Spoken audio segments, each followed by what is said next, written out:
بسم اللہ الرحمن الرحیم۔ شروع اللہ کے نام سے جو بڑا مہربان نہایت رحم والا ہے۔ تمام تعریفیں اللہ تعالیٰ کے لیے ہیں جو پالنے والا ہے تمام جہانوں کا۔ معزز سامعین، السلام علیکم۔ آپ مجھے سن رہے ہیں ایچ کے وائس اسٹوری سے۔ معزز سامعین، آج ہم ایک نئی اسٹوری کے ساتھ آپ کے خدمت حاضر ہیں، اور آئیے چلتے ہیں اسٹوری کی طرف۔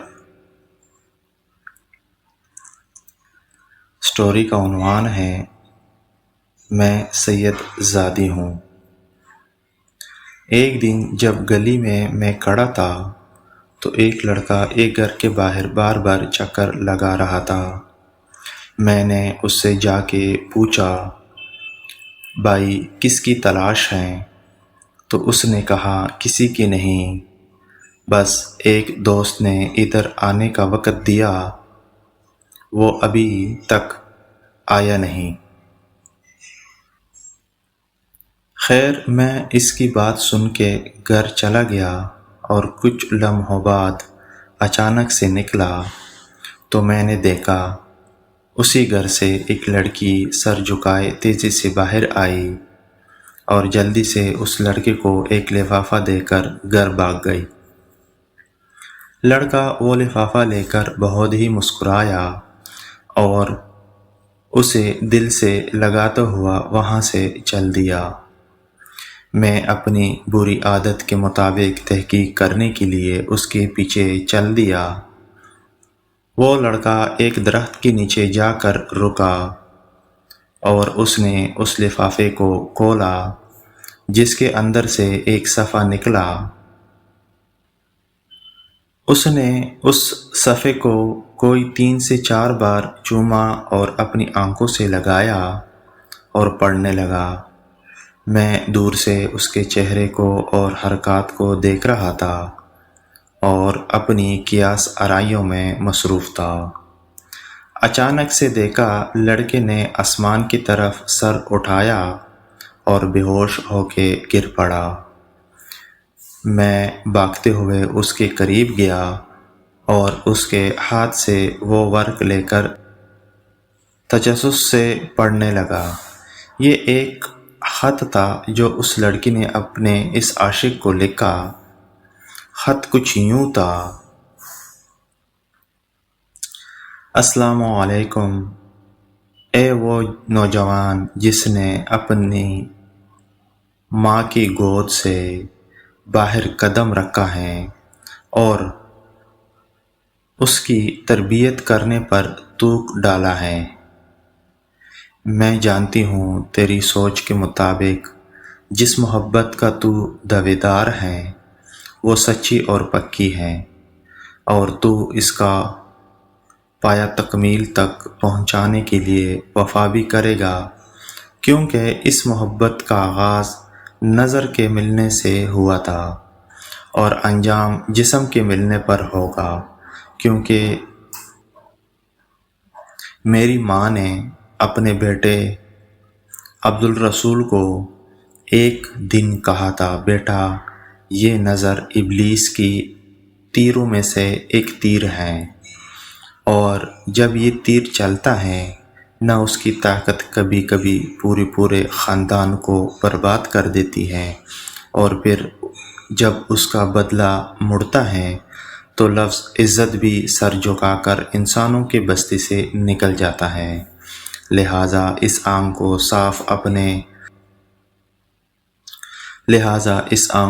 صاف اپنے سونے نبی حضرت محمد صلی اللہ علیہ وآلہ وسلم کے چہرے کو دیکھنے کے لیے منتظر رکھنا، ورنہ قیامت کے دن اپنے ماں کو حضور صلی اللہ علیہ وآلہ وسلم کی بارگاہ میں شرمندہ نہ کرنا کہ میں اس بات پر شرم کے مارے ڈوب مروں کہ میں نے تیری تربیت میں کمی چھوڑ دی تھی۔ تو سن اے خود کو خوبصورت شہزادہ اور مجھے دنیا کی حور سمجھنے والے، میں ایک سید زادی ہوں اور میرا تعلق اماں فاطمہ کے قبیلے سے ہے، جو قیامت کو تمام جنتی عورتوں کی سردار ہوگی۔ میں نے اپنے لیے دعا مانگی ہے کہ اے اللہ، مجھے جنت میں ان کی خاتمہ بنانا، تو خود فیصلہ کر۔ اگر میں تیری محبت میں مبتلا ہو جاؤں تو خادمیت تو کیا، مجھے جنت کے قریب بھی نہیں آنے دیا جائے گا۔ رہا سوال تو نے جو مجھے کل شام باغ کے اس پیڑ کے نیچے ملنے کو بلایا ہے، میں وہاں بھی آ جاتی، لیکن میں تم سے ایک وعدہ کر لوں کہ تو اپنی بہن گڈی کو بھی ساتھ لے کر آنا، اور میں اپنے بھائی کو، کیونکہ تیری نظر میں دنیا کی سب سے شریف عورت تیری گڈی بہن ہے، اور میرے بھائی کی نظر میں دنیا کی سب سے شریف عورت میں ہوں۔ اس طرح دونوں مردوں کی غلط فہمی دور ہو جائے گی، اور اس کے بعد جب گاؤں میں یہ خبر پھیلے گی تو کوئی بھائی اپنے بہن کو شریف نہیں سمجھے گا۔ اس طرح آئندہ محبت کرنے والوں پر ہمارا احسان رہے گا کہ یا تو وہ اس گناہ سے ہماری وجہ سے دور رہیں گے، یا انہیں ہر طرح کی آسانیاں ہو جائے گی۔ رات کی تیسری پہر کوئی بھائی اپنی بہن کو کسی باغ کے پیڑ کے نیچے ملنے سے نہیں روکے گا۔ پھر جب یہ گناہ اتنا عام ہو جائے گا تو لفظ غیرت کی تعریف بھی سب کو سمجھ آ جائے گی کہ اپنی بہن کی طرف کسی کی نگاہ نہ اٹھنے دینا غیرت نہیں، بلکہ اپنی نظروں کو کسی کی بہن کی طرف بڑھنے سے روکنے کا نام غیرت ہے۔ اے میرے خوبرو عاشق، تو جو محبت کر رہا ہے اس میں حوض کی بو کے سوا کچھ نہیں۔ کیا تیری ماں نے تجھے وہ قرآن نہیں پڑھایا جس نے مومن کی حیا کا ذکر کیا؟ تو مرد مومن اور حضور صلی اللہ علیہ وآلہ وسلم کا وہ امتی نہیں جس نے تم ایمان کے درجوں میں سے ایک درجہ حیا کا پایا ہو؟ میری باتیں پڑھ کر تجھے غصہ آیا ہوگا کہ میں نے تیری بہن کا ذکر کیوں کیا، لیکن ایمان کی بات ہے، ہر بحیا بھائی کی یہ کیفیت ہی ہوتی ہے، مگر ایسا ہونا کہ اپنی بہن کے علاوہ کسی بھی عورت کو شریف نہ سمجھنا، یہ گندی سوچ اور تربیت کا نتیجہ ہے۔ کیا تو نے حضرت علی رضی اللہ کا یہ فرمان نہیں پڑھا؟ اپنی سوچ کو پانی کی قطروں کی طرح صاف رکھو، کیونکہ جس طرح پانی کے قطروں سے دریا بنتا ہے، اسی طرح سوچ سے ایمان بنتا ہے۔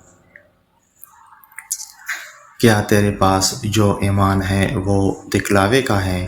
میں تجھے تبلیغ نہیں کر رہی، بس اتنا بتا رہی ہوں کہ تیری بہن گڈی جو کہ میری دوست ہے، اس کو بھی ایک تجھ جیسے بے ایمان اور راہ بھٹکے نوجوان نے خط لکھا اور اسی پیڑ کے نیچے بلایا، لیکن عین اسی وقت جب کہ میں تجھے خط دے رہی ہوں، تیری بہن نے بھی اسے خط دیا اور اسے اس کی محبت کا جواب دیا کہ وہ اس سے محبت کرے گی انہی باتوں اور شرائط کے ساتھ جو میں تجھے لکھ رہی ہوں۔ اگر تجھے یہ سب میری باتیں منظور ہیں تو جا اور جا کے گڈی کو بھی ایسا کرنے کی اجازت دے دو جو تو مجھ سے چاہتا ہے، کیونکہ اس لڑکے کو بھی میں نے یہی الفاظ گڈی سے لکھوا کے دیے، اور اگر میں ایسا نہ کرتی تو وہ لڑکا بھی راہ راست پر نہ آتا اور تیری بہن بھی گمراہ ہو چکی ہوتی۔ اب آخری دو باتیں جن کا تو اپنے اللہ سے وعدہ کرنا ہے۔ تو نے مجھ پر بری نظر ڈالی تو تیرے لیے اللہ نے یہ مکافات عمل والا سبق پیدا کیا، اور میں نے تیری بہن کو بری راہ سے بچایا، اس لیے میں بھی اللہ کی عطا کردہ ہمت سے تیری گمراہی اور اللہ کی ناراضگی والے جال سے بچ گئی ہوں۔ اب اگر میرا تیری بہن پر احسان ہے تو پھر اس کو بھول کر اپنی گناہ کی ضد پر قائم رہنا چاہتا ہے تو اس دفعہ یاد رکھنا اللہ نے تجھے 4 بہنیں اور 1 ماں دی ہیں۔ میں بھی اللہ سے دعا کروں گی کہ اللہ تجھے اور تیرے گھر والوں کو گمراہی اور ایسے گناہ سے بچائے، اور تو بھی اللہ سے توبہ کر۔ یہ میرا پہلا پیار کا خط ہے جس میں میں اعتراف کرتی ہوں کہ میں اللہ سے اور اللہ کے رسول سے پیار کرتی ہوں۔ اگر جس چیز کی تو دعوت دیتا ہے یہ میری نبی پاک صلی اللہ علیہ وآلہ وسلم کی سیرت میں ہوتی تو میں اس پر عمل کرتی، اور اگر ایسا عمل اور اس کی مثال اماں فاطمہ رضی اللہ کی زندگی میں ملتی تو میں اس پر عمل کرتی، اور اگر ان کی زندگی میں نہیں اور میری اور تیری والدہ کی زندگی میں ایسی 1 نہیں 1000 مثالیں بھی ہوتی تو مجھے ہرگز اس دعوت کا قبول کرنے والا نہ پاتا۔ اللہ تیری بہنوں اور میری عزت کی حفاظت فرمائے۔ والسلام۔ اللہ کے بندے، تیری ماں، بہن، بیوی اور بیٹی کی عزت تیرے ہاتھ میں ہیں۔ اگر ابلیس پھر بھی تجھے ورغلانے میں کامیاب ہو گیا تو جان لے تو نے لوگوں کو اپنے گھر زنا کی دعوت دے دی، اور دنیا کے بازار میں اچھا برا سب ملتا ہے۔ تیری مرضی ہے، برائی کے بدلے برائی لے لے یا نیکی کے بدلے نیکی لے لے، کیونکہ جیسا سکہ ویسا سودا۔ اور مشہور کہاوت ہے معزز سامعین کہ جیسا کرو گے ویسا بھرو گے۔ معزز سامعین، مجھے یقین ہے کہ آپ کو یہ سٹوری پسند آئی ہوگی۔ اگر آپ کو ہماری چینل کی یہ سٹوری پسند آئی ہوگی تو ہمارے چینل کو سبسکرائب کریں، ویڈیو کو لائک کریں، آئیکن بٹن کو آل پہ کریں تاکہ ہماری ہر آنے والی نئی ویڈیو کی نوٹیفیکیشن آپ کو پہنچ سکے۔ معزز سامعین، ملتے ہیں آگے ایک نئی سٹوری کے ساتھ۔ السلام علیکم ورحمۃ اللہ وبرکاتہ۔